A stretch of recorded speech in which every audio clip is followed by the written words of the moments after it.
자, 오늘 우리 첫 번째 패널 손님 박민영 대변인 나오셨습니다. 안녕하세요. 안녕하세요. 아, 유튜브 채널 만들었다면서요. 자, 그 이야기부터 네. 좀 해주세요. 어떤 채널인가요? 이렇게 또 홍보의 기회를 주셔서 홍보해야지. 감사드립니다. 동네방네 우리 소문 내는 거 전공 아닙니까? 네, 우리 이제 시청자 여러분들께서 예. 너무 좋아하실 법한 예. 이제 뭐 저보다도 우리 김근혁 보좌관 예. 그리고 저희 이재능 미디어 대변인 이재능. 예, 그리고 저까지 3명 다 90년대생들이거든요. 아, 예, 예. 그래서 90년대생 30대 초반의 젊은 정치인들이 결탁을 해서 저희가 더 라이트라고 더 라이트. RIGHT 더 오른쪽으로 그렇게 채널을 개설을 했습니다. 그래서 저희가 프로그램명도 구구 라이브다. 90년대생들이 예. 밤 9시에 구구 라이브. 진행한다. 그래서 월수금 라이브를 또 하기로 했어요. 예, 그래서 월요일 날 시작을 했는데 첫 방송 파일럿 프로그램인데 한 500명 가까이 와주셨더라고요. 예, 그래서 이렇게 많은 분들이 찾아주시는 게 역시 당내 현안에 대해서 갈증이 있으시구나 이런 생각을 많이 여기 했고, 저 우리 실시간 댓글에 예. 우리 박민영 대변인이 이번에 문을 연 더 라이트 채널 링크를 걸어놨습니다. 여기 너무 들어가셔서 감사드립니다. 지금 방송을 한 5,500명 이상 보시고 계시니까 예. 10%만 갑시다. 오늘 500명 500명 저 구독자 가입 좀 해주시기 바랍니다. 너무 감사드립니다. 열심히 하겠습니다. 사실 저보다 훨씬 저 샤프하고 잘생기고 그렇지 않죠. 젊고 우리 대한민국의 미래를 짊어지고 가실 이런 분들이 하시는 일을 우리가 도와야 되지 않겠습니까? 우리 이영풍 TV 이영풍 기자님께서 약간 정론을 지향을 해주신다면 저희는 조금은 재밌게 재기발랄하게 한번 가보겠습니다. 저녁 방송에서는 저도 좀 많이 망가지고 있습니다. 그쵸. 그때 노래도 해주시고 재밌게 보고 있습니다. 캐롤송 부르니까 좋아하시던데. 그러니까요.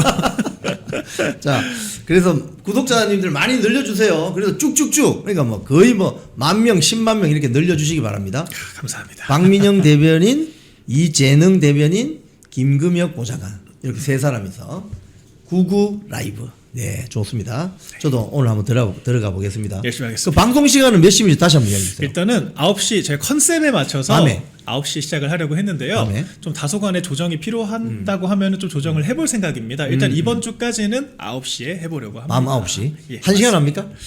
하다 보니까 좀 길어지긴 하더라고요. 저번에 1시간 반 정도 예. 네, 했는데 이것도 아마 맞춰 나가지 않을까 생각이 됩니다. 좋습니다. 자, 많은 시청을 부탁드리겠습니다. 자, 어제 그 당무감사 네. 김종혁 당원권 2년 정지 어떻게 보셨습니까? 일단은 좀 보시기에 따라서 너무 약한 거 아니야? 라고 보시는 분들도 계실 것 같은데 제가 봤을 때는 정무적으로 판단을 하신 것 같아요. 왜냐면은 뭐 가처분 거리도 안 되지만 예. 뭐 잘 아시겠지만 가처분이라고 하는 게 정당 활동에서 절차상의 심각한 하자가 있는 경우에만 예. 매우 극히 예외적으로 인용을 하거든요. 예, 예. 그렇기 때문에 가처분 되지도 않을 건이지만 뭐 법적으로 저렇게 엄포를 놓고 있기 때문에 일단은 좀 정무적으로 한 2년 정도 조정을 한 게 아닌가 제명보다는 네, 아마 당원권 정지로 결정을 한 게 아닌가 생각이 되고요. 예. 그러니까 사실 2년이라고 하는 기간이 굉장히 치명적일 수 있기는 합니다. 왜 예. 그러냐면 일단 당장 본인이 이번 지방선거 나올 수가 없죠. 그렇죠. 재보궐선거도 못 나가고요. 예, 예. 그리고 현재 당협위원장이잖아요. 원래 당협위원장들이 그 기초의원들을 포함해서 공천에 대한 추천권을 가지고 있습니다. 예. 근데 이번 지방선거에서는 기초단체장이나 기초의원들에 대한 추천도 할 수가 없다. 그러니까 당직을 가질 수가 없다. 그러니까 당원으로서 권리가 다 박탈되는 거죠. 맞습니다. 당직도 가질 수 없고 피선거권도 가질 수가 없습니다. 그러니까 정확히는 공천이 될 수가 없습니다. 당에서. 그래서 이런 페널티를 안고 있기 때문에 이제 상당히 치명적일 수도 있다 이렇게 생각이 되고요. 그리고 추가 징계도 사실 본인이 지금도 불복을 하고 한 발 더 나가서 뭐 대표 사퇴까지 책임지라고 호통을 치면서 오히려 반발을 하고 있기 때문에 계속해서 해당 행위가 반복된다면 적반하장이죠. 추가적인 제재가 가해질 여지도 충분히 있다라고 저는 보여집니다. 그렇기 때문에 평가할 부분들은 있지만 일단은 상당히 강력한 중징계에 해당한다라고 봐야 되지 않을까 싶습니다. 그럼 이거 정치하기 힘들겠는데요, 앞으로? 사실 징계가 아니더라도 정치를 이렇게 하는 건 맞지가 않죠. 사실 우리 당을 위해서 희생을 하는 것이 아니라 지금 받고 있는 이 어떤 뭐랄까요 잘못 혐의 자체가 당과 당원들에 대한 모욕이잖아요. 그렇죠, 그렇죠. 지금 일부 언론들이 사안을 호도를 하고 있거든요. 뭐 당대표를 비판했다는 이유로 징계를 받았다. 그건 전혀 사실이 아닙니다. 굉장히 극히 일부에 해당하는 문제고 예. 저희 당을 나치에 비유하고 그렇죠. 뭐 전두환식 보도 지침을 준다라고 또 폄훼를 하고 그리고 우리 당원들을 결정적으로 극우라고 매도를 하면서 그러니까요. 모욕을 줬지 않습니까? 그러니까 이런 부분들은 사실 역지사지 제가 항상 말씀드리는 게 민주당이었으면 무조건 제명입니다. 제명이죠. 말이 안 되는 지금 행위들을 퇴출입니다. 하고 다니는데 지금 이따위 행위들을 했으면서 이걸 민주주의라고 하는 또 그 방패 뒤에 숨으려고 한다는 것 자체가 굉장히 가증스럽다라고 생각하는 분들이 많으실 것 같아요. 네, 그래서 이 징계와 전혀 별개로 이런 식으로 정치를 할 거면 정치를 안 하는 게 맞고요. 적어도 당에 소속돼서 정치를 이렇게 하면 안 된다. 무소속으로 나가시든지 네, 그런 식의 방법을 생각하는 게 맞지 않을까 싶습니다. 이게 이제 보통 정치인들에게 2년 당원권 정지라는 조처가 내려지면 네, 지금 뭐 아까 말씀하신 것처럼 뭐 본인이 가지고 있던 그 옛날로 지금 지역구, 그렇죠. 지역구 위원장, 당협위원장 자리도 내놔야 되지만 네, 그러면 이제 2년이 지났다. 이제 당원권 정지 풀렸어요. 예, 2년이 지나가지고 당협위원장 내가 재공모 신청을 한다든지 네, 뭐 공천을 신청한다든지 할 때 네, 2년 당원권 정지라는 꼬리표가 붙어 다니잖아요. 그렇죠. 그럼 이게 상당히 감점점이 될 텐데. 그렇죠. 공천할 때도 저희가 당연히 정성평가를 하지 않겠습니까? 뭐 컷오프라고 하는 개념들도 있고요. 그런데 해당 행위를 하다가 징계를 받았다라고 하는 기록은 당연히 치명적일 수밖에 없죠. 그렇지. 그리고 후보 공천이 된다라고 했을 때 같은 잘못을 저지를 또 우려가 있기 때문에 훨씬 더 엄밀한 검증을 거칠 수밖에 없습니다. 그래서 기자님 말씀해 주신 것처럼 이 추후에 선거 출마 징계가 끝난다라고 하더라도 상당한 페널티가 될 수밖에 없고요. 근데 제 생각으로는 그 2년 사이에 이 행동이 변할까 저는 그런 의구심이 들거든요. 그래서 계속해서 해당 행위를 하다가 추가 징계를 받을 가능성도 크지 않을까 이런 생각까지 듭니다. 원래 그 자기가 마시던 우물에 침 뱉던 사람은 네. 또 뱉는 경향이 강해요. 맞습니다. 그러니까 저는 이분들이 그래서 이해가 안 돼요. 왜냐면은 한동훈이라고 하는 사람의 정치적 서사가 뭐가 있습니까? 배신자 닦지 말고는 아무것도 없잖아요. 그렇죠. 그냥 윤석열 전 대통령이 만들어준 윤석열 정권의 부산물에 불과한 존재가 한동훈입니다. 그렇죠. 자기 손으로 선거를 이겨봤습니까? 뭐 정치적인 치적을 이뤄봤습니까? 법무부 장관 윤 전 대통령이 임명을 해줬죠. 임명 자리잖아요. 그리고 비대위원장 윤 전 대통령이랑 호흡 잘 맞춰보라고 당에서 추대를 해준 거잖아요. 그리고 당대표 본인이 윤 전 대통령이 뭐 자기 선거 잘해보라고 뭐 격려를 해줬다느니 윤석열 정권 지키겠다느니 그렇게 거짓부렁으로 친윤팔이 해가지고 솔직히 당대표 당선된 거잖아요. 그러니까 한동훈이 지금 당에서 쌓아온 모든 역사가 윤 전 대통령의 부산물 일부에 불과한데 윤 전 대통령 부부를 비난하면서 한동훈을 옹호한다? 저는 이게 상식적으로 이해가 안 됩니다. 그렇죠. 그렇기 때문에 이 친한동훈계라고 하는 이 그룹 자체가 굉장히 기괴하다. 그리고 정치적 서사가 없다라고 생각을 합니다. 어제 뭐 한동훈은 보니까 뭐 그 이호선 당무감사위원장이 네. 뭐 들이받는 손은 그냥 돌로 쳐 죽인다. 이게 이제 예. 성경 말씀에 나오는 걸 그렇죠. 인용했을 뿐인데 예. 민주주의를 뭐 돌로 쳐 죽일 수는 없다. 뭐 이런 과민 반응을 보이던데 그죠? 일단은 뭐 도둑이 재발절인다라는 도둑이 생각이 재발절이다. 들어요. 근데 그런 해석을 왜 또 언론이 이렇게 아전인수격으로 하는지 잘 모르겠습니다.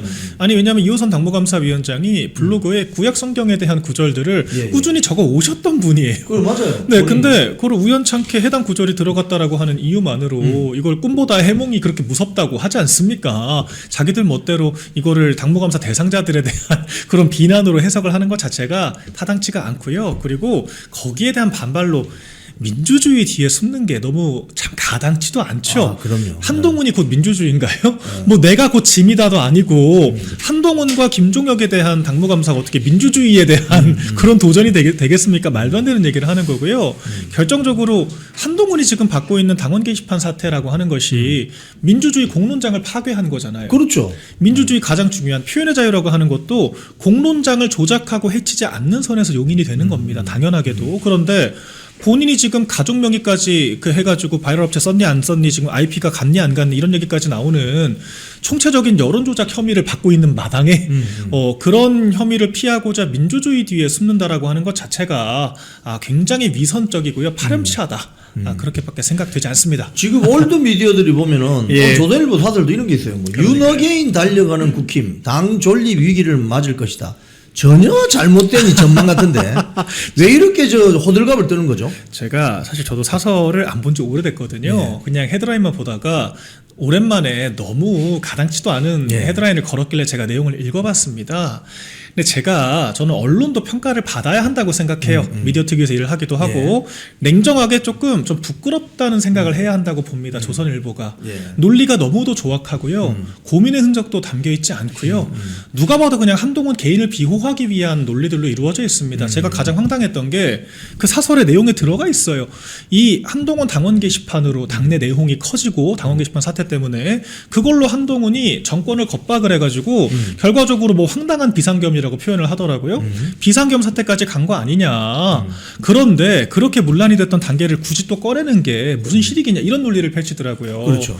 아니 그럼 조선일보도 한동훈이 당원 게시판 본인이 잘못한 거 가지고 그거 묻어보겠다고 당원 게시판 그 김건희 특검 가지고 정권 대통령 협박질 하다가 비상겸까지 갔다라고 하는 거를 인정한다는 거 아닙니까? 그렇죠. 근데 그러면서 그런 잘못된 비위 행위를 바로잡겠다는데 그게 윤어게인과 무슨 상관이 있으며? 상관이 있지. 네, 그게 무슨 퇴행이니 뭐니 한동훈의 논리를 그대로 빼다 박은 거잖아요. 그래서 야 학보사 사설도 이렇게는 안 쓰겠다. 저는 개인적으로 그런 생각이 들어서 제가 어제 새벽에도 좀 비판을 했습니다. SNS를 통해서.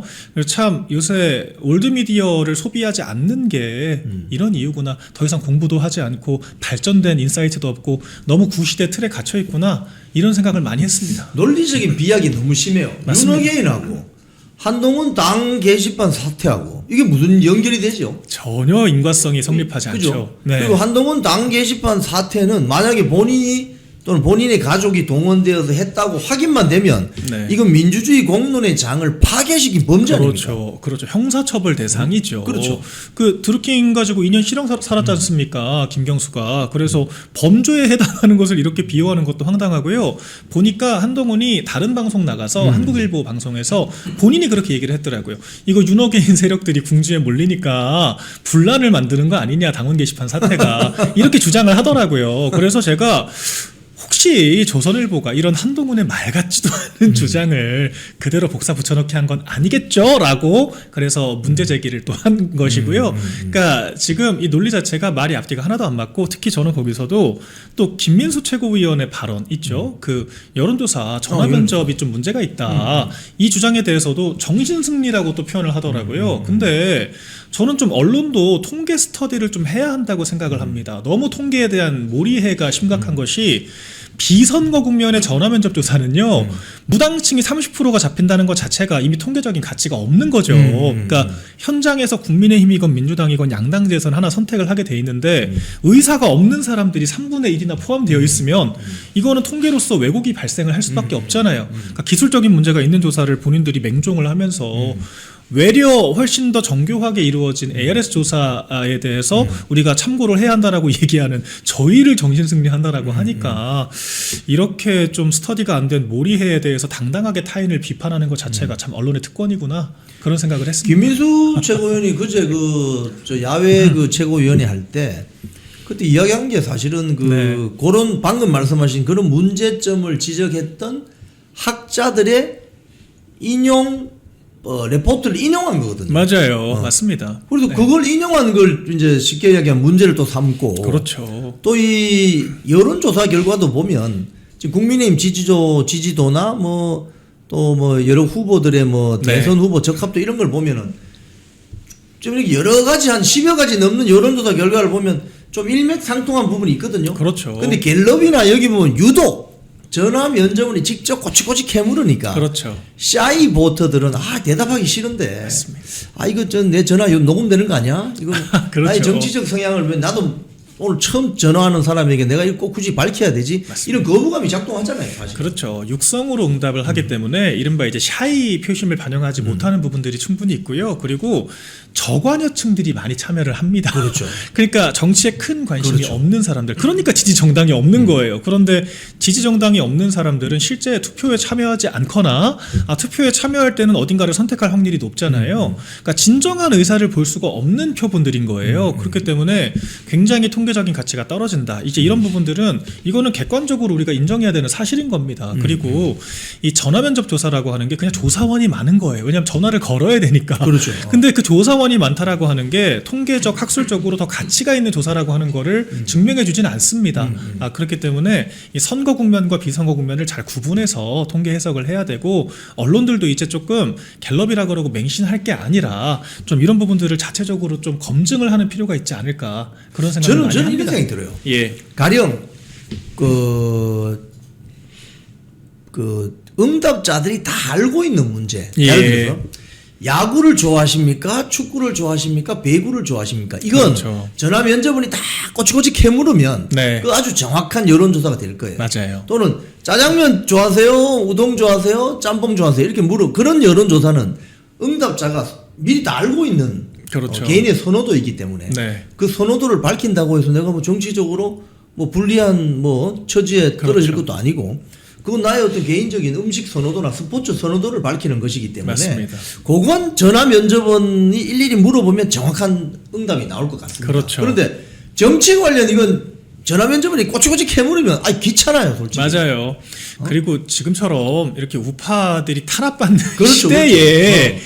육성으로 나 보수 정치인 누구누구 지지합니다. 내지 나 국민의힘 지지합니다. 라고 얘기하는 게 굉장히 꺼려질 우려가 그렇죠. 있고 그러니까 여러 가지 포인트에서 이 조사에 좀 객관성 문제를 지적할 수가 있어요. 그렇기 때문에 저희가 그렇다고 뭐 갤럽 무시하자는 게 아니지 않습니까? 그렇죠. 너네들이 갤럽만 보니까 ARS도 참고를 해라. 이 얘기를 하는 것 뿐인데 그냥 이악 물고 아니다 갤럽만 맞다. 국민의힘은 20%에 갇혀 있어야만 한다라고 본인들이 답을 정해놓고 있는 거잖아요. 근데 그게 불합리하다는 거죠. 근데 뭐 같은 당의 이제 예. 그 최고위원이지만 양양자 최고위원 같은 경우는 네. 사실 그런 이야기는 비공개 자리에서 당 대표에게 말하면 되는 거 아닙니까? 그렇죠. 지금 뭐 어느 지지 여론조사 보니까 뭐 이게 좀 떨어진 것 같은데 좀 우리가 분발해야 되지 않겠습니까? 이 정도 하면 되는 거 아니에요? 네. 굳이 왜 그 언론사들 다 앞에서 그거 왜 하는 거예요? 그 공개적으로 당 대표고 면박 주는 거 아니에요? 그러니까요. 그래서 저는 사실 이런 분들이 자기 의제와 전문성을 살려야지 왜 이렇게 철진한 얘기만 하나 그런 안타까운 마음이 있고요. 그리고 자꾸 이런 분들의 패턴이 좀 있어요. 제가 그래서 무슨 내부 총질 학원이라도 있나 이런 생각까지 들었을 정도로 왜냐면 패턴이 똑같지 않습니까? 한동훈이 총선 때 민주당 악재 얘기를 하는 게 아니라 자꾸 언론들만 앞에 있으면은 자기는 합리적이라는 걸 보여줄 목적으로 정권을 악마로 만듭니다. 누구 사과해라, 누구 사퇴해라 그 얘기만 2달 내내 했어요. 그럼 그러다가 우리 당만 잘못한 게 돼버렸지 않습니까? 민주당의 프레임에 여당 대표가 동조를 한 거예요. 그러면서 여론조사 인용할 때도 절대 옳은 여론조사는 인용을 안 합니다. 왜냐면은 맞아요. 잘못되고 있다라고 하고 본인이 답을 정해놨기 때문에 그 정답에 맞는 여론조사만 인용을 해요. 떨어진 것만 얘기를 합니다. 그런 식으로 마치 지금 정권이 잘못된 것처럼 일종의 가스라이팅을 하는 거죠. 근데 그런 패턴이 지금 똑같이 반복되고 있잖아요. 그러니까 잘된 여론조사는 무시하고 잘못된 결과만 가지고 와가지고 그 예외적인 사례만 가지고 거봐라 계엄사고 안 하니까 이런 일이 벌어지는 거 아니냐 이런 식의 답정너식의 결론을 그것도 공개적인 자리에서 하는 것 자체가 이 당내 문제를 해결할 의지가 있는 것이 아니라 나는 이렇게 합리적인 사람이에요. 우리 당은 이렇게 구태한 사람들이에요. 라고 하는 그 대비 효과. 일종의 자기 정치를 하는 걸로밖에 생각할 수가 없죠. 맞아요. 양양자 최고위원은 앞으로 최고위원 발언하실 때 여러 발언을 하시겠지만 주로 반도체, 첨단 산업의 미래 비전에 대해서 좀 말씀을 많이 해주시면 그러니까요. 전공이시잖아요. 네. 그걸 해주셔야지 뭐 여론조사 전문가도 아니면서 말이죠. 그러니까요. 자 그렇게 되면 지금 김종혁에 대해서는 당원권 정지 2년이 나왔는데 네. 권고 처분입니다만 지금 맞습니다. 한동훈은 어떻게 될 것 같습니까? 더 강한 책임을 물을 수밖에 없는 구조라고 보여집니다. 물론 김종혁 최고위원의 발언도 통상적인 정당이었다면 제명 사유라고 저는 생각을 하고요. 제가 결정권이 있었으면 저는 제명이었다고 생각을 합니다. 그런데 일단은 표현에 대한 것이기 때문에 당연히 반발이 있을 수가 있죠. 뭐 이런 정도 말도 못하냐라고 하는 그런 표현의 자유에 대한 또 그런 여론들도 있을 수가 있기 때문에 나름대로는 수위 조절을 한 것 같아요. 그런데 당원 게시판 사태는 형사입건 사안입니다. 그렇죠. 그러니까 단순히 당원 당규 위반에서 끝나는 문제가 아니에요. 왜냐하면 이것이 여론을 총체적으로 조작했다라고 하는 것이고 이게 당의 사무를 방해한 결과로 나왔기 때문에 결과적으로 정당 행위에 대한 그런 영업 방해가 될 수가 있죠. 형사입건되고 고발 사유가 될 수가 있고요. 업무방해. 그렇죠. 그리고 또 한 가지가 지금 개인정보를 저는 한지훈 같은 그러니까 한지훈 당원이죠. 아직 한동훈의 딸이라고는 입증이 안 됐고요. 그 실명이 공개된 한지훈 당원 같은 경우에는 도저히 이게 그 나이대라고 이해하기가 어려운 그런 너무 많은 이상한 글들을 써놨거든요. 그러니까 저희가 이거를 좀 의심을 하건데 누군가가 명의 도용한 거 아니냐. 그러니까 이게 친인척이라고 하더라도 무슨 할머니 할아버지까지 같은 뒷번호 쓰는 게 말이 안 되지 않습니까? 재외국민 당원. 그렇죠. 그래서 이 재외국민 당원과 이 어떤 강남에 있는 당원들이 같은 뒷번호를 공유한다. 이런 모든 정황들이 제가 봤을 때는 특정 바이럴 업체 내지 어떤 여론 전문가가 명의를 그러니까 휴대폰을 개통해서 명의 도용한 거 아닌가 저는 의심을 하고 있습니다. 그래서 그렇죠. 그리고 그거는 한 발 더 나가서 개인정보보호법 위반이죠. 그거야말로 한동훈이가 지금 억지 쓰는 무슨 당무감사위원장의 개인정보를 이건 말도 안 되는 얘기를 하는 것이고요. 근데 그런 식으로 타인의 명의를 가지고 휴대폰 인증을 2번이나 받아서 당원 게시판에 인증을 받고 거기서 그런 글을 타인이 대신 썼다라고 하면 이게 정말 심각한 문제가 되는 거죠. 그렇게 되면 이건 당원권 정지 어제 김종혁이 2년이니까 당원권 정지 3년도 있습니까? 있죠. 3년 있습니다. 3년 같은 경우에는 차기 총선까지 다 총체적으로 출마가 제한되죠. 전당대회도 나올 수가 없고요. 그러니까 평당원 신분으로 차차기 차기 대선 혹은 차차기 총선까지는 아무런 선거에 출마할 수가 없다. 이렇게 돼버리기 때문에 사실상 강력한 징계에 해당한다라고 보여지고요. 제가 봤을 때는 아마 그 정도 수위에서 결정되지 않을까 싶어요. 왜냐하면 또 제명한다 그러면 난리를 치면서 또 뭐라고 저렇게 또 하게 떠들겠습니까? 그러니까 말이 안 되는 얘기들을 하고 있지만 어쨌거나 당내 분란처럼 보일 수 있는 분위기를 최소화하는 것도 정무적으로 필요하기 때문에 판단이 가능해 보이고요. 그리고 제가 생각을 하기에는요. 형사 입건이 되잖아요. 그럼 기소가 될 수가 있고 재판을 받을 거 아닙니까? 기소가 되는 것도 마찬가지로 추가적인 징계 사례가 될 수 있습니다. 왜냐하면 우리가 처음 파악했을 때는 이 정도 문제라고 생각을 해서 이 정도 수위로 징계를 했는데 수사기관에 넘겨보니까 이런 더 큰 문제가 있었어. 그리고 기소까지 됐어. 이렇게 돼버리면 추가 징계를 할 수가 있죠. 이제 그때 가면 할 말이 없죠. 사실로 드러났는데 이걸 어떻게 회피를 하겠습니까? 네, 그래서 추가적인 여러 가능성이 열려 있는 사안이다. 이렇게 보시면 될 것 같습니다. 자, 제가 지금 지금 달러 환율이 1,480원 그거 한번 화면 좀 노출시켜 주실래요? 제가 우리 단톡방에 올려놨습니다. 달러 환율이 지금 1,480원 개장하자마자 지금 이거 환율 이렇게 가면 이거 상당히 힘들어지는 거 아닙니까? 정말 심각합니다. 이거를 서학개미 탓하면서 얼렁뚱땅 넘기는 것 자체가 정말 집권할 자격이 없는 사람들이에요. 그러니까 지금 우리나라에 풀려있는 돈 있잖아요. 통화량이 역대 최고 수준입니다. 그렇죠. 그렇기 때문에 원화 가치가 떨어지니까 달러도 일종의 재화거든요. 그렇죠. 원화 가치가 떨어지면 달러를 사기 위해 필요한 원화가 더 커지는 건 당연한 겁니다. 그 사이 또 1원이 떠올랐네. 1,481원. 그러니까 배춧값 오르듯이 그렇게 되는 거고. 근데 지금 하나 더 좀 이게 놀라운 문제가 미국이 금리 인하를 했잖아요. 달러화의 가치가 떨어졌습니다. 그러니까 달러를 더 풀었습니다. 그러니까 달러를 더 풀어서 공급이 늘어났는데 오히려 지금 환율이 떨어지기는커녕 올랐단 말이에요. 이거 큰일 날 일이죠. 그러니까 우리가 가만히 있는데도 지금 원화 가치가 급속도로 계속해서 떨어지고 있다는 거고요. 이게 좀 네티즌들이 재밌는 분석을 했더라고요. 2018년 최저임금이 7,000원 수준이었거든요. 그 당시 환율이 1,080원이었습니다. 7,500원, 1,080원이면 약 7달러 정도가 되죠. 그 당시 임금이 지금 10,000원 넘었거든요. 2025년. 근데 환율이 1,500원에 육박하다 보니까 지금 7달러가 안 됩니다. 더 떨어지죠. 그렇죠. 그러니까 우리나라가 7년 동안 임금 수준이 오히려 낮아진 꼴이 된 거예요. 가만 앉아서 우리가 가난해진 겁니다. 환율 관리를 못해서. 주문이 털리는 거죠. 그렇죠. 근데 이런 것들을 지금 한국은행이 통화량 폭증에 의한 문제라고 인정을 하는 게 아니라 자꾸 서학개미 때문이라고 하니까 문제 해결이 될 조짐이 없는 거죠. 오히려 금리를 높여야, 아니 상식적으로 미국이 우리나라보다 돈 맡겨놓으면 금리 1% 더 준다 그러면 누가 우리나라에 돈 맡기겠습니까? 미국이 훨씬 안정적인 시장이잖아요. 그러니까 외화 유출, 원화 유출을 막기 위해서라도 우리나라가 금리를 미국에 맞춰야 되거든요. 그렇죠. 근데 금리 왜 못 올리겠습니까? 아니, 지금 정권이 돈 뿌리는 정권이니까 금리 높일 수가 없는 거죠. 그러니까 한국은행도 지금 거시경제 정책 자체 기조를 바꿔야 이 환율 문제가 해결이 되는 건데, 경제 정책은 못 건들고 엄한 국민 탓을 하고 있어요. 아니 근데 서학개미들이 막말로 자기들이 증시 잘 된다고 지금 자랑하고 있지 않습니까? 근데 국내장이 잘 되고 있으면 누가 굳이 비싼 달러 사가지고 미국장에 투자를 하겠습니까? 그렇죠. 그러니까 서학개미 탓하는 것도 자승자박인 거예요. 그렇죠. 국장을 본인들이 관리를 못하고 있다라고 하는 자백인 겁니다. 그렇기 때문에 굉장히 한심스러운 논리를 펼치고 있다.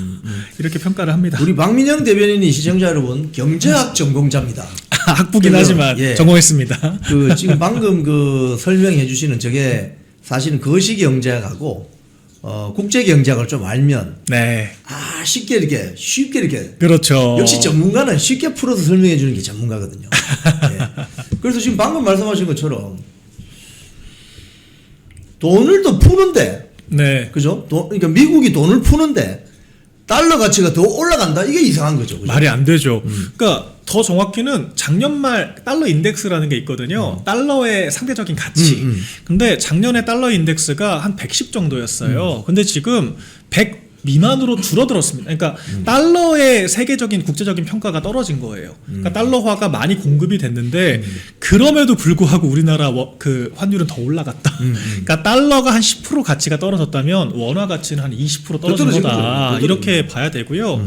지금 달러 인덱스 작년 말 기준으로 우리가 반영을 하게 되면은 지금 환율이 한 1,600원 수준이라고 봐야 돼요. 그렇죠. 네. 1,400원대 후반도 저희가 후하게 지금 봐주고 있는 거고, 이거는 정말 우리나라만 지금 내부 핵전쟁 치르고 있는 수준이다. 이런 말까지 나올 정도로 지금 경제 문제가 심각합니다. 지금도 저 표를 보시면은 현찰을 살 때 네. 1,500원 이상 줘야 된다는 거예요. 맞습니다. 그게 이제 더 현장 가면은 저보다 더 줘야 될 수도 있어요. 그렇죠. 미국 현장에서 왜냐하면 그나마 이 숫자도 미국은 안 믿죠. 안 믿죠. 환율을 조작했다라고 생각을 할 수밖에. 실제로 국민연금 등을 통해서 지금 진화 작업을 하고 있잖아요. 이게 일종의 환율 조작이거든요. 그렇죠. 그럼 미국 입장에서는 사실 지금 봤을 때 원화 가치가 지금보다 훨씬 낮아야 되는데 지금 한국에서는 저렇게 교환을 해? 근데 우리는 그만큼 인정 못 해주겠어. 해버리면은 1,700원, 1,800원 받을 수도 있는 거예요. 1달러에. 그렇죠. 그러니까 실제로 지금 미국 현지에서 교환을 하면은 1,700원 이상으로 비율이 책정되고 있다라고 합니다.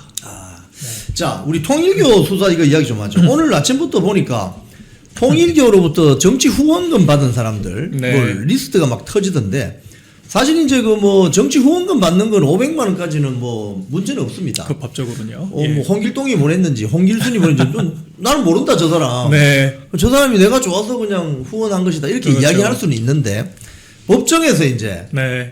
이 조직적으로 이렇게 보냈다. 이렇게 되면은 통일교 쪽이 더 문제가 될 것 같은데. 그렇죠. 지금 전 국민 대다수가 이거 좀 조사를 좀 세게 해야 되는 거 아니냐. 맞습니다. 즉 특검 네. 해야 되는 거 아니냐. 그렇죠. 근데 민주당이 이 특검 받겠어요? 네, 신기한 게 오늘 아침에 나온 스트레이트 뉴스 조원 예. CNI 조사에서는 민주당 지지자들의 거의 90% 내외가 이거 통일교 진상규명 필요하다라고 얘기를 또 했더라고요. 이거 재밌는 얘기입니다.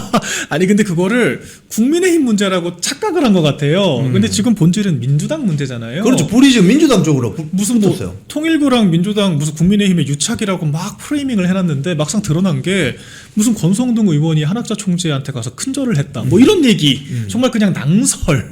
이 수준만 얘기 나왔는데 지금 전재수나 심지어는 지금 그 서울시장 정원호 후보군을 포함해서 통일교와 굉장히 긴밀하게 뭐 가서 뭐 이제 어디 그 궁에 들어갔다든지부터 시작을 해가지고 뭐 가서 이제 자기 기록을 남기고 왔다. 심지어는 이제 그 전재수 장관 같은 경우에는 같이 한학재 총재 책을 들고 찍은 사진까지 네. 지금 너무 다양한 증거들이 제시가 되고 있어요. 그러니까 국민의 국민의힘이 통일교와 정말 얕은 수위에 뭔가가 있나 싶은 정도라고 하면은 민주당은 확실하게 이 사람들은 연결되어 있다라고 볼 수 있을 정도의 증거들이 쏟아지고 있습니다. 그리고 통일교 내부 고발도 계속 이루어지고 있고요. 예, 예. 그렇기 때문에 지금 이 문제는 아니 민주당이 집권 여당인데 지금 현재 경찰 검찰이 민주당 수사 똑바로 하겠습니까?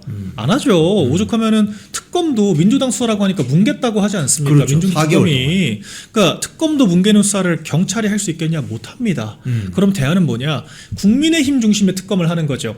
국민의힘이 특검을 추천하는 방식으로. 원래 특검이란 제도가 야당이 그 경찰 검찰에 대한 인사 지휘 통제권을 가지고 있는 그렇죠. 행정부가 행정부에 그렇죠. 대한 비리, 여당에 대한 비리를 수사기관이 똑바로 수사할 수가 없기 때문에 공정한 수사를 할 수 있도록 하기 위해서 견제할 수 있도록 하기 위해서 만들어진 제도가 특검이거든요. 그렇죠. 살아있는 권력을 견제하기 위해서. 그렇죠. 야당이 살아있는 권력 그렇죠. 수사하라고 있는 게 특검입니다. 그렇기 때문에 지금 종합특검 또 여당이 야당 상대로 특검한다. 이 자체가 법의 취지를 너무도 호도를 하고 있는 이런 방향인 것이고요. 지금 국민의힘 개혁신당과도 지금 이 특검에 대해서만큼은 연대를 해야 된다. 이제 이런 얘기가 나오고 있잖아요. 예. 그래서 특검에 대해서는 한 목소리를 내고 있고 이런 과정에서 민주당에 대한 통일교 특검 반드시 관철시켜야 된다. 이렇게 생각이 됩니다. 근데 이걸 만약에 그 개혁신당하고 이 특검 연대를 하게 되면은 네. 특검 추천을 국민의힘도 할 수 있고 개혁신당도 할 수 있는 겁니까? 아마 근데 국민의힘이 제1야당이고 훨씬 다수 의석을 차지를 하고 있기 때문에 아마 비례적으로 하겠죠. 그러니까 이게 통일 추천에 대한 권한이 있다라고 하면 국민의힘이 조금 더 주도적인 역할을 아마 하게 되지 않을까 예. 생각이 되고 그게 원칙적으로 맞다고 봅니다. 지금 통일교 사건이 터지면서 이게 게이트 거의 뭐 이 조직적인 뭐 거대 범죄 사건처럼 이 굴러가는데 그렇죠. 이 몸통이 과연 누굴까? 한번 좀 거기에 대해 설명을 좀 해줘 보세요. 아니, 몸통이 누굴까? 사실 국민의힘에 대해서는 특검이 정말 탈탈 털었지 않습니까? 예. 심지어는 당사를 몇 번이나 쳐들어왔고요. 저희 그죠. 원내 명부 행정부까지 들어왔고요. 급기야는 우리 당원 명부가 이 DB화가 되어 있는 이 외부 업체까지 직접 들어가서 기어이 저희 전당원 명부를 털어갔지 않습니까? 그렇죠. 그래서 통일교 명단이랑 대조를 해봤더니 인구 통계학적으로 전혀 문제가 없는 규모다. 그러니까 조직적으로 들어왔다라고 할 만한 근거를 발견을 못했습니다. 그래서 누구를 추가 기소를 한 것도 없습니다. 그렇죠. 그러니까 국민의힘은 탈탈 털어서 나온 게 이거 끝이에요. 근데 민주당은 털지도 않았는데 지금 그 내부 고발만으로 지금 이 정도의 정황이 드러났다라고 하는 거 당연히 엄청난 문제가 되는 거고요. 일단은 우리 기자님 말씀하신 것처럼 뇌물죄는 문제가 되죠. 확실하게.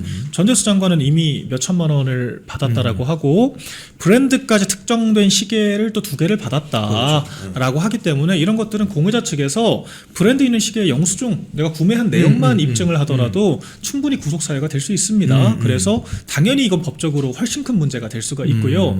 권성동 의원과 같은 기준을 적용하면 진작 구속이 됐어야 맞고요. 당연하죠. 네, 그리고 민주당 당사도 쳐들어가야죠. 그러니까 통일교가 민주당에 이제 여러 어떤 뭐 이제 유착이 되는 과정에서 민주당 전당대회 같은 데는 개입 안 했겠습니까? 국민의힘한테 그런 혐의를 적용을 했으면 민주당도 마찬가지 의심을 가지고 수사를 공정하게 해야죠. 예. 그렇기 때문에 민주당에 대해서 더 털어봐야 하고 그리고 나서 나온 객관적인 자료를 기반으로 우리가 대조를 해봐야 되는 게 맞지만 현 시점을 기준으로 보더라도 통일교는 민주당 게이트다.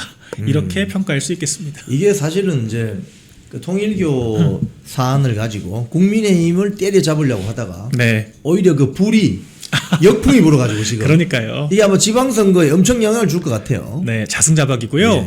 이미 정원호가 사실 이재명이 직접 밀어줬지 않습니까? 그렇죠. 띄우고 있죠, 정원호 지금 구청장에 대해서 이렇게 일 잘하는 사람 뭐 오랜만에 본다느니 뭐 그렇게 노골적인 지금 선거 개입에 가까운 그런 발언들을 하면서 논란이 됐었는데 그런 후보군도 지금 통일교랑 연루가 됐다라고 하는 의혹을 강력하게 받고 있고요. 전재수 장관도 원래 부산에 그러니까 거기 그 해양 해수부 장관 하면서 거기 이제 뭐 일부 기관 이전 통해서 그렇죠. 시적처럼 하고 그렇죠. 그거 기반으로 출마하려고 했었잖아요. 그렇죠. 네. 근데 지금 제가 봤을 때 구속되게 생겼거든요. 그렇기 때문에 확실히 제동이 걸렸고 그래서 서울과 부산의 좀 핵심 후보군으로 밀었던 지금 민주당 인사들이 모두 치명타를 입었다. 이렇게 볼 수가 있기 때문에 국민의 입장에서는 사실 상당히 안도할 수 있는 상황이 됐다라고도 볼 수 있죠.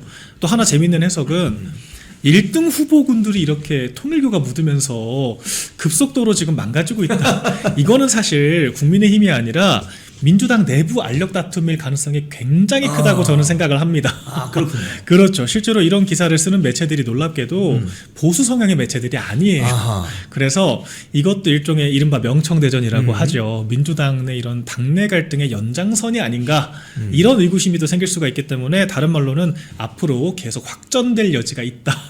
저희가 역시 지켜보면 될 것 같습니다. 정치는 살아 움직이는 생물이라고 했는데 이 생물이 꿈틀꿈틀거리면서 내년 지방선거 앞두고 이 통일교 게이트가 네. 이 판도라 상자가 활짝 열리면 여기에 살아남을 정치인 별로 없을 것 같아요. 그렇죠. 특히 민주당이요. 예. 자, 우리 어제 저녁 늦게 이런 보도들이 나와가지고 지금 많은 시청자님들이나 네. 우파 지지자들께서 이게 도대체 뭐야? 이런 지금 궁금증을 가지고 있는데 네. 그 지방자치기획단 있지 않습니까? 맞습니다. 지방자치선거. 국민선거인단을 그러니까 원래 당심 70% 네. 민심 30% 해서 내년 지방선거 공천할 수 있다라는 방향 설정을 하다가 네. 당심 50% 그리고 나머지는 민심인데 민심의 절반은 또 국민선거인단. 맞습니다. 이 내용을 어떻게 좀 해석을 하면 될까요? 좀 설명 좀 해줘. 그렇죠. 일단은 명확한 건 이게 결정된 안이 아니고요. 그렇죠. 여러 아이디어 중에 하나다 이렇게 이해를 하시면 될 것 같은데, 그러니까 사실 당에서 여러 압박들이 있을 수가 있습니다. 사실 제 마음 같아서는요, 당원 100%가 맞다고 저는 생각을 합니다. 그게 정당 정치의 기본인 거잖아요. 당원들이 원하는 후보를 뽑아서 우리가 뽑은 후보들이 우리 당원들의 생각을 국민들께 설파를 하고 설득을 하는 게 선거 과정이지, 우리가 이미 국민적인 무슨 뭐 인지도가 있는 사람 데려와가지고 인기 투표하는 게 아니잖아요. 그래서 원칙론적으로 전 100%가 맞다라고 보지만 당내에는 또 여러 사람들이 있습니다. 그리고 우리가 또 공천하고자 하는 지역마다 또 특색들이 있지 않습니까? 또 인구 구조가 또 다르기도 하고요. 그래서 이런 여러 가지 가능성을 논의를 하는 것도 자연스럽다고 생각을 합니다. 그래서 그 논의 과정에서 조금은 일반적인 민심을 많이 반영하는 것도 필요하지 않냐라고 하는 것들을 절충하고자 했던 것 같아요. 근데 제가 좀 부연을 드리자면 저는 개인적으로 민심을 반영한다라고 하더라도요, 여론조사는 배제하는 게 맞다라고 생각하는 사람입니다. 여론조사는 배제한다. 왜냐하면 여론조사는 일단 기술적인 결함이 있죠. 통계적으로 맞지 않는 경우들이 너무 많고, 그리고 기본적으로 무책임성이 있지 않습니까? 우리 당을 지지하거나 당비를 내거나 당에 대한 지지 의사가 있는 사람이 아니라 그냥 쉬운 말로 지나가는 행인 붙잡고 물어보는 거예요. 그렇죠. 우리 당 누구 추천하면 좋을까요? 이거 너무 엉뚱하지 않습니까? 엉뚱하죠. 뭐 관심도 없는 사람에게. 그렇죠. 그리고 그게 민심이라고 하기도 애매해요. 우리가 뭐 전국민 투표를 하는 것도 아니고 샘플링된 한 1000명한테 물어보고 나서 이게 민심이에요 라고 하는 것도 너무 이상하기 때문에 저는 여론조사야말로 정당 정치를 심각하게 훼손한다라고 봐요. 반대로 선거인단 투표는 좀 절충안이라고 볼 수 있죠. 왜냐면은 자발성을 전제로 하지 않습니까? 그러니까 적어도 선거인단 투표는 우리 당을 잠재적으로 지지하는 사람들 혹은 지지 의사가 있는 사람들이 자발적으로 신청을 하기 때문에 사실상 당원 투표와 비슷한 효과가 있을 수 있습니다. 네, 그래서 민주당도 선거인단 투표를 주로 채택을 하죠. 그래서 선거인단 투표라고 하는 게 여론조사와 당원 투표의 그 사이 어딘가 있는데 훨씬 더 당원들의 의사를 여론조사보다는 적확하게 반영할 수가 있다. 그래서 민심을 반영한다는 명분을 취하면서 사실은 당원들의 의사를 적극적으로 반영하는 수단이 저는 선거인단 투표가 될 수 있다고 봐요. 그래서 제 개인적으로는 만약에 5대5를 한다면 아예 여론조사를 빼고 선거인단 투표 반, 당원 반 이 정도 하면 어떨까 이런 생각도 들긴 하거든요. 선거인단 선발 어떻게 하는 거죠? 통상적으로? 선거인단 투표는 이제 그 그러니까 본인이 직접 자발적으로 참여를 하죠. 신청을 해야 되는 신청을 하죠. 그럼 이제 통상 신청된 사람들 모두 반영을 합니다. 민주당 같은 경우에도 그렇게 하고요. 그래서 우리가 선거인단 투표에 대해서 또 일반적인 국민들의 참여 의사를 또 물어보기도 하고 좀 그 디테일한 측면은 여러 차이가 있을 수가 있습니다. 그런데 기본적으로는 자발성이 전제가 되기 때문에 당장 우리 책임당원으로서 투표권은 없지만 나 이번 경선에서 투표권 행사하고 싶어 라고 하는 분들이 참여할 수 있는 공간이 생긴다. 이제 이런 특성들이 있습니다. 그래서 이런 것들을 지금 절충하는 과정에 있고 5대5로 하면은 여조가 과대대표가 되니까 5대5를 하더라도 선거인단 투표를 통해서 여론조사의 단점을 중화를 하자. 아마 이런 아이디어가 나온 게 아닌가 생각이 들어서 이건 조금 더 객관적으로 봐줬으면 좋겠어요. 그리고 여론조사도 사실 역선택 방지 룰이 들어가냐 아니냐에 따라서 굉장히 또 차이가 많습니다. 역선택 방지 룰이 들어가면 무당층과 국민의힘 지지자들만 참여를 하기 때문에 또 그중에서 한 80%는 국민의힘 지지자들이 들어가요. 그래서 이렇게 조사를 하면은 또 당심이 상당히 많이 반영될 수가 있죠. 그래서 이 룰 같은 경우들은 좀 디테일한 부분들도 같이 살펴볼 필요가 있다. 이렇게 이거 하나 말씀드립니다. 여쭤봅시다. 어제 그 뭐 재선 의원 뭐 연구 모임, 뭐 네. 대안과 책임이라는데 제가 이분들 하시는 뭐 그동안 보니까 대안도 별로 없고 굉장히 무책임한 분들 아닌가 이런 느낌을 받아요 저는. 예. 근데 거기에서 어떤 이야기가 나왔냐 하면은 당 대표와 당 지도부가 다가오는 6.3 지방선거에서 공천 전행을 하면 안 된다. 공천권을 돌려달라. 근데 누구에게 돌려달라 이야기는 하지 않아요. 그러니까요. 근데 이게 무슨 소리입니까 지금? 이해가 안 되는데요. 왜 그러냐면 지도부가 공천하겠다고 한 적이 없습니다. 당원들께 돌려드리겠다고 했잖아요.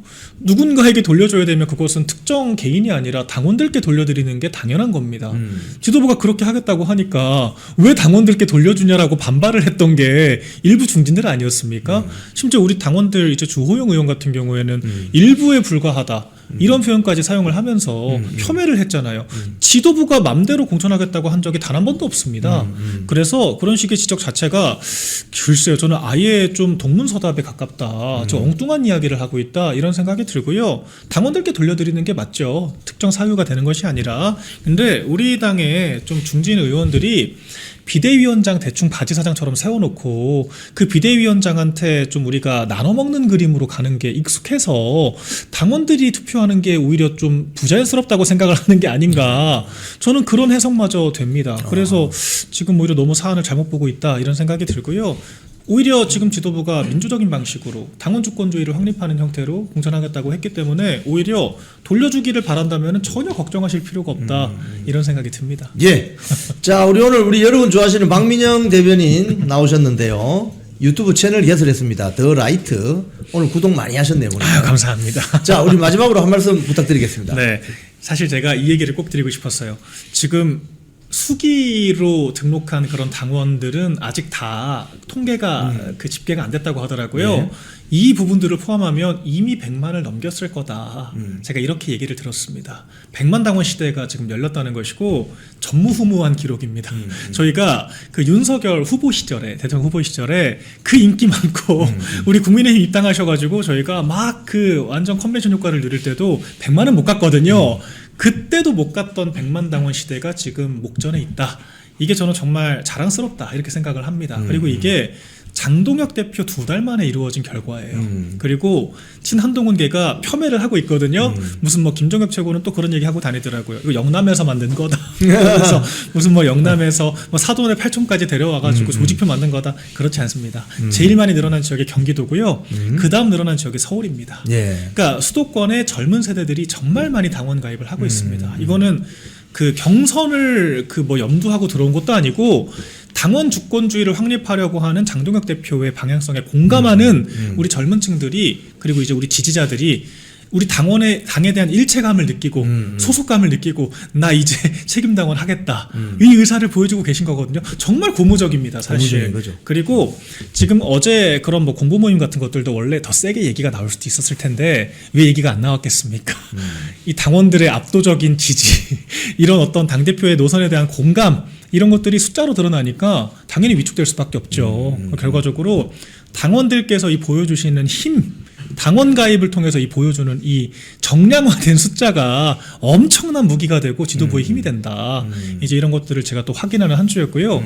아마 지금 좀 느끼셨을 거예요. 이번 주에 지난주만 해도 라디오에 나가서 예. 이상한 말하는 의원들 엄청 많았거든요. 예. 이번 주 굉장히 조용합니다. 아, 당원권 정지. 굉장히 조용합니다. 아, 레드카드. 그렇죠. 그러니까 당원의 힘과 또 이제 신상필벌의 힘과 네, 그리고 결과적으로 대안이 없다. 장동 체제가 지금 어쨌거나 공감을 얻고 있다. 라고 하는 이런 근거들이 또 지금 나오고 있기 때문에 이게 다 지도부의 힘이고 이게 나아가서 당원 주권주의 확립이라고 하는 우리가 정말 정당 정치 본연으로 돌아갈 수 있는 좋은 모멘텀이 마련됐다 이렇게 생각을 하고요. 그래서 지금이라도 당원 가입 안 한 분이 혹시 계시다면 더 적극적으로 당원 가입해 주시고 목소리 내주시고 꾸짖어 주시고 주권을 행사해 주셨으면 좋겠다 이런 말씀 마지막으로 드리겠습니다. 예, 진정성 있는 정치인, 진정성 있는 변호사 하면 또 원영섭 변호사님 아니겠습니까? 안녕하세요. 예, 반갑습니다. 원영섭 변호사입니다. 잘 계셨습니까? 예, 잘 있었습니다. 우리 원영섭 변호사님은 마스크 자체가 진정성이 있잖아. 아유, 잘 봐주셔가지고 감사드립니다. 워낙 이 정치하는 사람 말로 예. 그냥 이 말만 아주 무성한 사람들이 있는데 행동으로 꾸준하게 보여주는 그런 우리 원영섭 변호사님 보면 그런 생각이 듭니다. 그 쿠팡 정보 유출 어떻게 되고 있습니까? 소송 어떻게? 지금 그 소송은 이제 소수의 몇 분이 선도 소송으로 시작을 했고, 예. 그리고 저번 주부터 그러니까 1월 초부터 사실상 모집을 했는데요. 12월 초. 예. 그런데 그 굉장히 많은 분들이 참여를 해주셨어요. 아하. 벌써 소송 참여 의사를 밝혀주신 분이 12,000명입니다. 많이 오셨네요. 예, SKT 그리고 롯데카드보다 훨씬 더 많은 분들이 지금 소송 참여 의사를 밝히고 계시거든요. 열받았군요. 완전히. 예, 그리고 그 쿠팡 정보 유출 같은 경우에는 나름 민감한 정보가 또 더 있습니다. 특히 배송지 주소. 집 주소. 예, 그리고 그 공동 현관의 비밀번호. 하이구야. 이것까지 틀리니까 사실 그 전에 SKT나 오히려 그 롯데카드 때 그렇게 관심이 없으셨던 분들도 이거는 좀 심한 게 아니냐, 진짜 굉장히 분노하시고 이걸 좀 행동으로 옮기시겠다라고 하는 그런 의사가 굉장히 많이 반영되셔가지고 예. SKT 롯데는 시작한 지가 좀 됐어요. 그런데 그분들의 참여 숫자보다 쿠팡 참여 숫자가 짧은 시간이지만 앞질러 버렸습니다. 그렇군요. 예. SKT 롯데도 한 10,000여 명 정도 신청을 하셨거든요.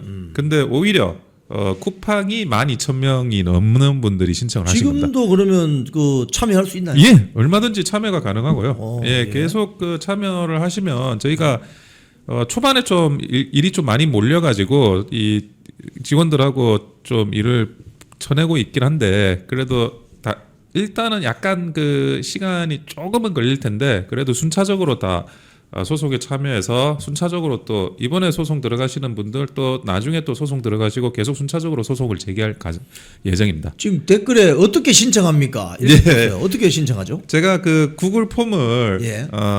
우리 저기 PD님께 드렸는데 그 구글 폼에 들어가시면 SKT 롯데 신청하는 구글 폼이 있고 따로따로 다 있네요. 예, 그리고 쿠팡 신청하는 또 구글 폼이 있습니다. 요 댓글 댓글 하나 올려주세요. 예, 댓글 상단에 고정을 시킬 예정이니까 그걸로 해가지고 구글 폼을 신청해 주시면 그 다음부터 저희가 프로세싱이 다 들어가는 겁니다. 예. 지금 그 여러분 이 소송 참여하는 건요 여러분이 돈 내는 거 아닙니다. 그냥 신청만 하시면 돼요. 신청만 하시면은 원영섭 변호사님 법무법인에서 대리해서 진행하고 진행합니다. 성공 보수로만 저희가 가져가는 그런 구조로 되어 있습니다. 예, 요즘 이제 올라왔습니다. 요걸 고정 메시지로 좀 올려주시기 바랍니다. 네. 댓글 상단에 쿠팡 개인정보 유출 집단 소송 참가자 모집 댓글 올려놨습니다. 거기 들어가셔서 신청하시면 되겠습니다. 예. 자, 지금 통일교 이재명 정권 이 커넥션 어떻게 보십니까? 사실은 이게 통일교 문제를 처음부터 그 특검에서 손을 댈 때부터 소문은 자자했어요. 통일교가 윤석열 정부에만 했겠냐, 뭘 컨택을 오히려 또 그 민주당 쪽에도 더 많이 했을 거다 이런 소문은 계속 있었거든요. 예. 아마 뭐 기자님도 기억나시겠지만 문재인 정부 때 민주당 정권이 30년 간다 그랬습니다. 이해찬 그랬죠. 이해찬이가 실제로 예, 자기가 뭐 워낙에 또 그 당시에 자유한국당 새누리당이 지리멸렬했고 그리고 정말 그 민주당이 뭐 총선 대통령 선거 지선까지 다 먹어버려가지고 다 이겨버려가지고 이게 문재인 5년 만에 정권이 교체될 거라고 사람들이 예상을 못할 때예요. 그러니까 만약에 이런 뭐 대관 업무라든지 뭐 이런 그 여러 가지 이런 로비를 하려고 했으면 얼마나 많은 사람들이 집중적으로 민주당의 로비를 했겠습니까? 예. 그러니까 이게 윤석열 정부가 뭐 저는 이게 하늘에 내린 운도 작용했다고 저는 생각을 하는데 예. 그 정도로 기적적으로 정권 교체를 하고 그리고 나서 이제 뭐 통일교 입장에서는 또 여러 그 국민의힘 쪽 사람들도 만나긴 한 모양인데 근데 실제로는 민주당에 더 맹렬히 했을 가능성이 훨씬 높은 거였습니다. 그러니까 그거를 보면 지금 그 통일교 입장에서는 제가 볼 때 이게 그 김건희 특검이 수사를 하는 과정에서 초기에 통일교에서 그 윤영호 본부장이 이야기를 했다는 거잖아요. 8월 달에. 그러니까 그거는 뭐냐? 아니 민주당 또 다치는데 나를 너무 이렇게 쪼우지 말라. 통일교를 너무 이렇게 구석에 몰지 말라. 이런 시그널이 아니었을까 싶어요. 제 추측입니다. 예. 그런데 그냥 뭐 이게 통일교하고 그리고 그 국민의힘하고 엮어가려고 하는 그런 움직임으로 막 밀어붙였잖아요. 예, 민주당에서. 예. 그러니까 저는 이 민중기 특검이 이거를 그 민주당 건에 대해서 이러지도 저러지도 못하고 이러지도 저러지도 못하면 안 되죠 원래는.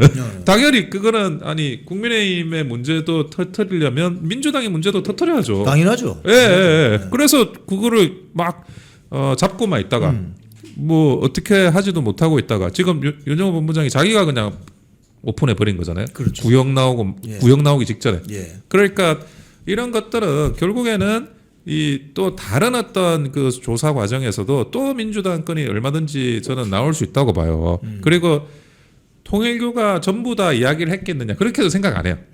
그러면 이 정말 그 문재인 정부 때 있었던 그런 많은 일들에 대해서 그냥 이야기를 해야죠. 밝혀야죠. 이거야말로 진짜 특검 사항입니다. 민중기의 특검도 특검해야 되고 통일교와 민주당의 커넥션도 특검해야 되고 그래서 지금 국민의힘이 쌍특검을 지금 요구하고 있지 않습니까? 쌍특검 요구하고 이거보다 어떻게 특검이라는 그런 본래 취지에 부합하는 특검이 있을 수가 있겠습니까?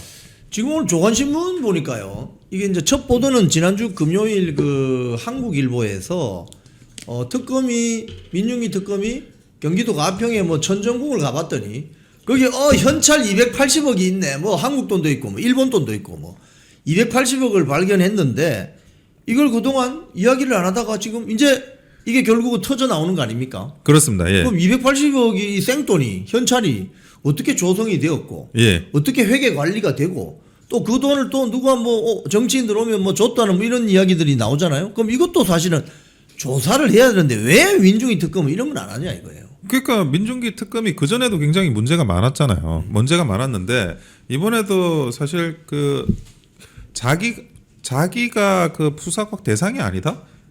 김건희 특검은 조항 자체가 별건 수사를 하는 조항이 들어가 있어요. 그렇죠. 이와 관련한 모든 사건이라고 돼 있어요. 그래서 사실 그 김건희 특검법을 반대했던 게 이게 정쟁 특검이기도 했지만 아니 이렇게 별건 수사를 대놓고 할 수 있는 그런 법률 조항이 있는 게 말이 되냐 그랬거든요. 예. 그래서 지금까지 계속 별건 수사해 왔잖아요. 예. 먼지털이 수사해 왔잖아요.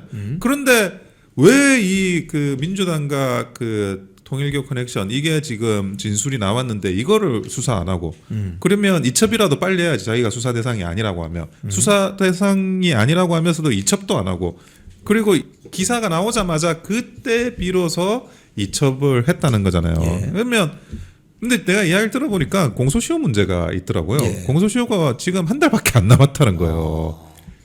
그러면 이 민중기 특검은 완전히 이게 그 덮으려고 그러니까 그 민주당의 잘못은 덮으려고 하는 그런 의도화해서 이첩을 지연시키지 않았냐라는 그 직무유기 문제가 생겨요. 직무유기. 그래서 이 부분을 특검을 하자는 겁니다. 왜 너는 이거를 들고만 있었냐? 왜 이거를 뭐 수사를 하거나 이첩을 하거나 둘 중에 하나를 해야지 이 4개월 동안 왜 아무것도 안 하고 이걸 가지고 있느냐? 여기에 대해서 특검이 답을 해야 되는데 특검은 답을 안 해요. 아 그래 수사 대상이 아니다. 수사 대상이 아닌 건 알겠고 그런데 왜 들고만 있냐고. 그리고 이미 그 안에 이제 특검보들이 한 몇 번 보고를 했다는 거 아니에요? 이거 예. 지금 이런 게 나왔는데 수사해야 된다고. 그런데 그러면 그것도 어쨌든 자기가 보고를 받고도 뭉갠 거니까 예. 민중기 특검이 여기서 빠져나갈 게 없고 빠져나갈 수가 없고 자기가 뭐 정말 어떤 의도로 했는지를 명명백백하게 밝혀야 되고 이 부분에 대해서는 제가 볼 때는 그 특검이 아니고 다른 뭐 경찰에 의한 수사가 과연 이게 정상적으로 가능할지 저는 납득이 잘 안 된다는 거죠. 이게 그러니까 그동안 쭉 이 알려진 걸 보면은 8월 달에 최초 뭐 전재수한테 돈이 가고 이게 인지가 되었고 예. 그동안 4개월 동안 뭉개고 있다가 예.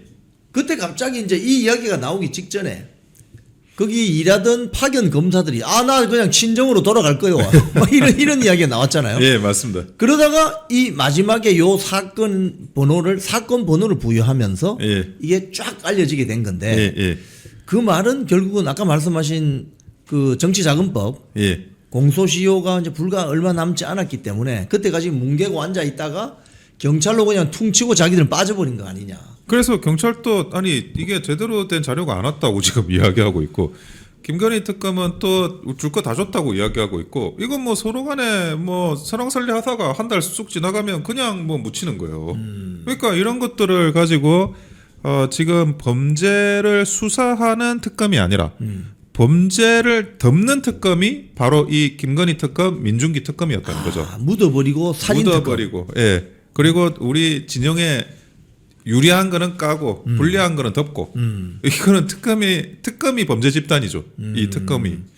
지금 사실은 이 민중기 특검의 문제는 경기도 가평군청의 그 면장님, 예. 면장님 극단적 선택을 하게 만든 특검이기도 하죠. 맞습니다. 그때 뭐 우리 영풍 TV와 저도 이제 조문을 갔는데 국회에서 하는 그 빈수에. 예. 근데 그때도 굉장한 압박 그런 압박 수사를 많이 했고 정말 이 수사를 받다가 극단적인 선택을 하실 정도면 얼마나 이 그러니까. 먼지 털듯이 많이 했다는 거지 않습니까? 예. 근데 뭐 과연 그 면장님만 했을까요? 다른 사람도 어마어마하게 했을 거예요.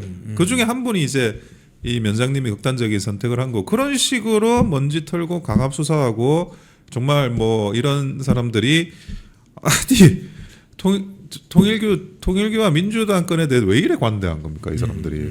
그게 그 상부의 어떤 그런 시그널이 없이 그러면 된 건가? 그것도 사실은 조사해야 되는 거예요. 선택적인 특검이죠. 예. 롯데카드 메일도 좀 주시랍니다. 롯데카드 소송하는 그 구글 폼도 좀 올려주시면 좋겠습니다. 그 SKT 구글 폼하고 롯데카드 구글 폼은 합쳐져 있습니다. 그래서 그 구글 폼에 들어가시면 롯데카드도 신청 가능하고 SKT도 신청 가능합니다. 예. 자, 지금 국민의힘이 천막 예. 오늘 최고위원회 열던데요. 어떻게 예. 보십니까?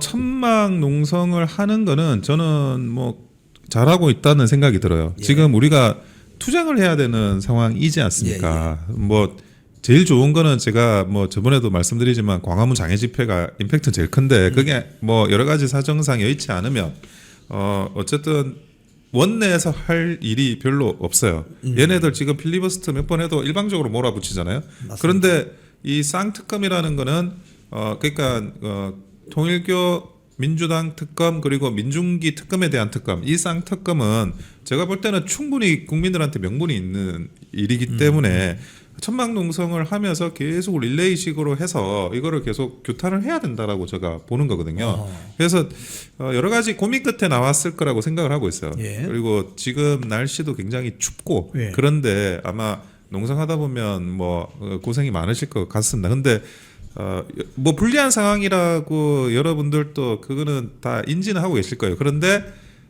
과거의 드루킹 특검도 보면 그때 자유한국당이 최악의 상황이었습니다. 그럼에도 불구하고 김성태 원내대표가 정말 뭐 얼굴을 한 대 폭행 당하는 그 과정에서 단식 투쟁하는 그 과정에서 결국 그 드루킹 특검을 끌어내지 않았습니까? 예. 드루킹 특검을 끌어내고 그래서 이 바둑이 김경수가 감옥을 가고 그리고 이 문재인 정부의 그런 어떤 정당성, 권위 이런 것들의 한 축이 무너지는 그런 아주 큰 사건이 또 우리가 만들어낸 적이 있어요. 그렇죠. 그래서 이것이 뭐 그냥 이런 투쟁이나 이런 것들이 열심히 하고 잘하다 보면 이게 어느 틈엔가 이 큰 결과로 다가온다.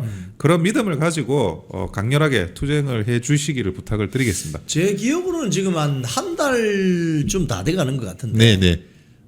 조중동 등 올드 미디어하고 또 이준석 계열, 한동훈 계열, 뭐 일부 중진들이 벌떼같이 일어나가지고 장동혁 지도부를 막 흔들어댔는데 지금 한 달 정도 지나갔는데 별로 효과가 별로 없는 것 같아요. 이거 어떻게 보세요? 근데 뭐 그렇게 이 흔들어대는 상황은 뭐 저는 그런 상황이 오리라 생각을 했어요. 예. 그런데 그럼에도 불구하고 장동혁 지도부가 뭐 저는 굳건하게 잘 일단 버티는 것 같고 예. 그리고 무엇보다 뭐 저번에 아마 이 당원 게시판 문제나 이런 것 관련해서 한번 말씀을 드린 적이 있는데 좁고 깊숙이 처리하라고.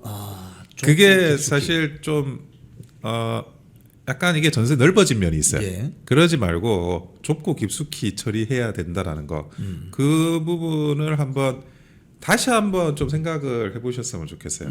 이 전선이 넓어지면 이게 좀 버거워질 수가 있어요. 근데 전선이 지금은 좀 넓어지고 있고 그리고 속도나 이런 것도 물론 이제 많은 고려를 하고 당원 게시판 문제도 이제 진행을 하고 계시는 걸로 예. 저도 뭐 여기저기서 듣고는 있어요. 예, 예. 근데 이게 속도도 조금은 이제 내고 좁고 깊게 빨리 처리를 하는 게 지금 이 상황을 좀 더 호전시키는 방법이 아닐까라는 생각을 합니다. 연말까지 이게 처리되려면 네.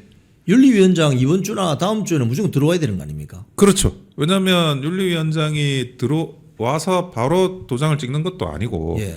그러니까 일단은 마무리를 당무감사위원회에서 마무리하고 예. 그거를 서류를 넘기고 그리고 최소 이제 한 번은 모이고 윤리위원회에서 그리고 소명 들어보고 그런 절차가 있으니까 물리적인 시간이 걸려요. 예. 근데 물론 이제 다 또 우리 국민의힘 지도부가 생각하고 있는 건 있으실 텐데 예. 이런 물리적인 시간이 걸린다라는 걸 아시고 조금 이거를 순서를 조금 당겨가는 거 그런 것들이 필요하리라고 보여져요. 그래서 아직 그 윤리위원장이 뭐 누군지는 알려져 있지는 않습니다. 예. 뭐 벌써 이미 내정은 저는 했을 거라고 생각합니다. 저도 그렇게 지금 타이밍에는 이제 내정을 하고 하는 거죠. 근데 이것이 사실은 저는 한동훈계와 나머지 뭐 이런 뭐 다른 일단의 사람들하고 연합돼 있다고 생각은 안 해요. 정서적으로는 분리돼 있어요. 예. 그러니까 우리가 흔히 한동훈계가 있고 그리고 뭐 오세훈 시장, 박형준 시장 그리고 뭐 이준석 뭐 의원이나 이런 쪽 세력하고 연합돼 있다고 생각할 수 있는데 예. 꼭 그렇진 않거든요. 예. 그쪽의 이해관계가 사실 많이 달라요. 많이 다르고 그런 것들을 좀 활용하는 것도 저는 방법이라고 생각이 들어요. 그래서 그러려면 제가 지금 말씀드리는 것처럼 좁고 깊숙이 빠르게 그런 처리가 필요하다라는 말씀을 이제 드리는 거죠. 우리 그 변호사님 자유한국당 시절에 그 참 예. 어려운 시기였는데 예. 그때 우리 당내에서 굉장히 고군분투하셨잖아요. 예. 그때 같은 경우도 보면은 이 뭡니까 이런 뭐 단계 사건 같은 중대한 이런 해당 행위가 발생하면 예. 해당자에 대해서 뭐 당원권 정지라든지 예. 이런 중징계를 때리려면 어떤 저 절차 그러니까 당무감사위에서 물론 조사를 하겠지만 예. 윤리위원장의 결단이 있어야 되는 거 아니겠습니까? 윤리위원장의 결단이 제일 중요합니다. 예, 그거는 당무감사위가 지금 한다고는 돼 있지만 원래 윤리위원장도 자기가 직권으로 조사를 할 수가 있어요. 그렇군요. 예. 그래서 윤리위원장의 교체 그것이 사실은 제일 좀 시급했었는데 예. 교체가 안 되고 그 사이에 이제 좀 이 공이 당무감사위로 넘어가면서 당무감사위라는 절차와 윤리위라는 절차를 두 개를 거쳐야 되나? 사실 막연하게 그렇게 당원들이 생각하고 있는데 그렇지 않고 예. 윤리위에서 바로 진행할 수 있고 예. 우리가 그 과거 자유한국당 시절에는 오히려 윤리위 가동이 훨씬 더 빈번했어요. 예. 신속하게 처리할 거 처리하고 그런 식으로 더 강력한 그런 징계, 신속한 징계를 더 많이 했었습니다. 예. 오히려 좀 우리가 정권을 잡고 그 이후에는 윤리위나 뭐 이런 게 좀 드물어졌는데 예. 저도 중앙당 윤리위의 부위원장이었습니다. 예. 그런데 뭐 그때도 이제 조금 이제 상황이 호전되니까 그런데 우리가 지금 위기 상황이잖아요. 그렇죠. 위기 상황을 단속하기 위해서는 어쩔 수가 없어요. 여기서 뭐 이런 많은 어떤 잡음 그러니까 건전한 비판까지는 좋다 이거예요. 예. 근데 이 당의 어떤 결속을 완전히 해치는 이런 문제들, 상징적인 문제들에 대해서는 정리를 해야 됩니다. 그거에 대해서 조금 이제 과거의 사례를 참고해가지고 진행을 하는 게 필요하지 않나라는 생각입니다. 예. 지금 송원석 원내대표가 그 쌍특검 관련해서 네. 개혁신당하고 연대할 수 있다 이런 말을 했는데요. 네.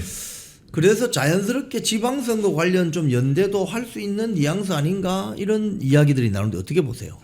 기본적으로는 우리가 국민의 힘이라는 이름으로 자강해서 선거를 이길 수 있는 방법을 찾는 거 그게 제일 중요합니다. 아, 예. 예. 그리고 연대는 저는 연대라는 건 우리가 다른 사람들과 힘을 뭉치는 거거든요. 예. 그러니까 같은 사람들은 연대를 하는 건 아니에요. 그렇죠. 같은 사람은 예. 같은 편이니까. 같은 편이니까 다르다는 걸 전제해서 연대를 하는 건데 근데 그 지금은 일단은 저는 내부 결속을 다지는 게 먼저인 시점이라고 봐요.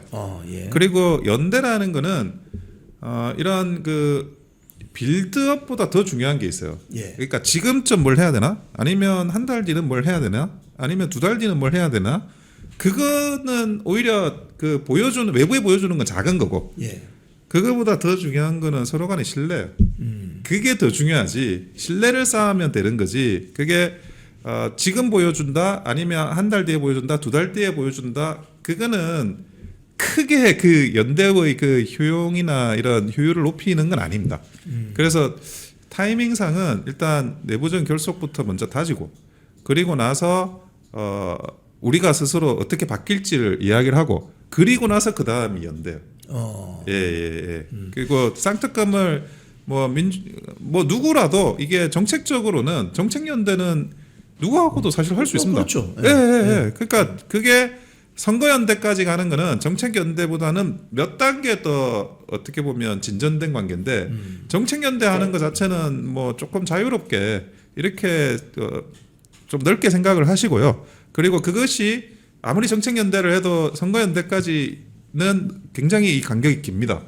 간격이 굉장히 좀 넓은 간격이니까 그거에 대한 문제는 뭐 이 신뢰 문제가 해결되지 않으면 쉽지는 않아요.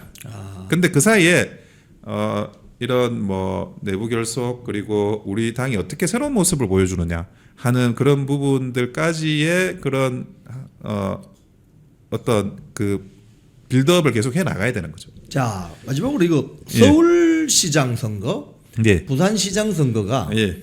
다가오는 6.3 지방선거에서 가장 중요한 경부선의 축인데 예.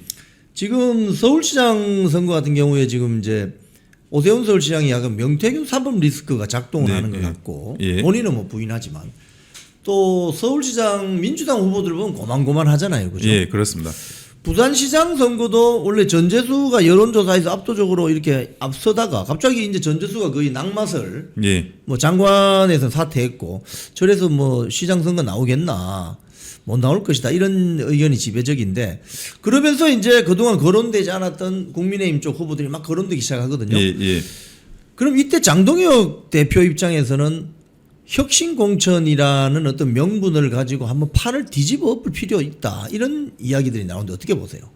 많은 후보가 나오는 거는 굉장히 좋은 현상입니다. 예. 내부 경선이나 내부 경쟁 과정에서 여러 후보들이 나와가지고 자기의 또 어떤 서울시는 어떻게 돼야 된다, 부산시는 어떻게 돼야 된다 이런 거를 이야기하는 거는 굉장히 그 중요한 부분이고 예. 그러면서 이게 또 흥행이 돼야지 본선의 그런 결과까지 아주 긍정적으로 영향을 끼칠 수가 있거든요. 그렇죠. 예, 근데 지금 현재 민주당의 그런 서울시장 후보군이 마땅치가 않고 저는 뭐 김민석 정도가 가장 그 경쟁력이 있는 민주당 자체 내에서는 예. 생각을 하는데 거기도 뭐 본인이 안 나온다 했죠. 김민석. 말은 그렇게 했습니다. 예. 근데 또 마지막에는 어떻게 될지 몰라요. 그분은 서울시장에 옛날에 도전했다가 또 떨어져 본 적도 있고 예, 그래가지고 서울시장에 대한 그 자리에 대한 각별한 생각이 있을 수 있어요. 그리고 두 번째로는 부산시가 전혀 아주 의외였어요. 전재수 뭐 의원이 솔직히 부산에서 인기가 좀 있어요. 그리고 해양수산부도 이전하잖아요. 예, 예. 그러니까 그런 어떤 바람을 받을까 하고 했는데 통일교로 지금 이것도 거의 끝났기 때문에 예.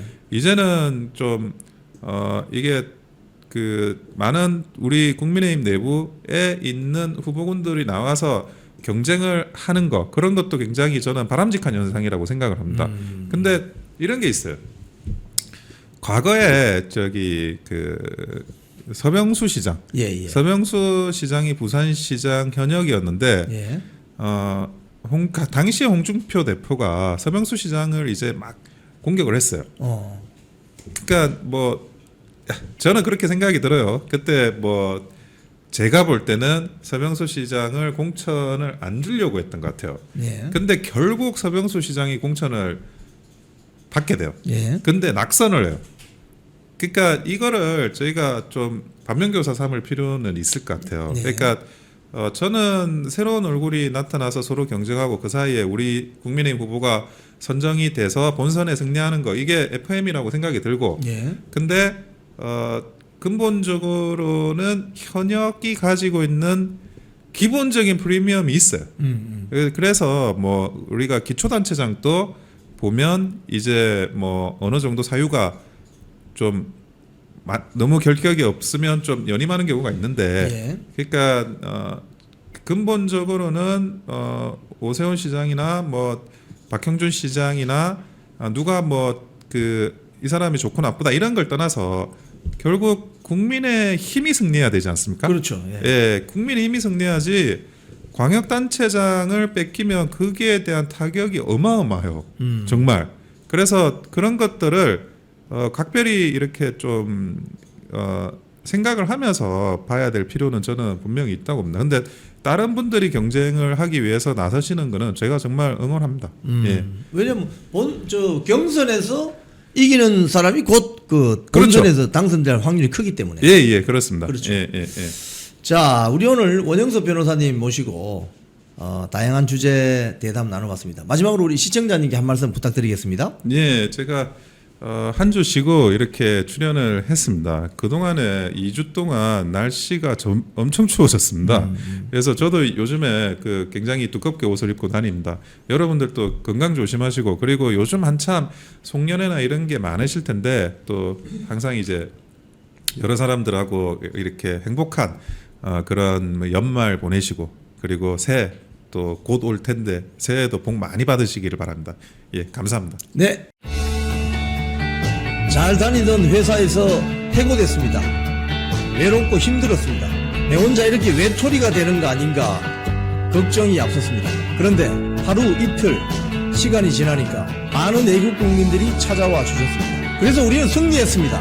혼자 가면 외로운 길이지만 같이 가면 즐거운 여정이 됩니다. 나라를 지키고 대한민국 정치 혁신을 바라시는 분들이 계시다면 우잘사 회원에 가입해 주십시오. 우파는 잘 싸워, 우리도 잘 싸워. 우잘사 회원에 가입하시면 나라를 살리고 대한민국 정치를 혁신할 수 있습니다. 우잘사 회원이 되셔서 다 같이 손잡고 즐거운 여정에 동참합시다. 우잘사 화이팅!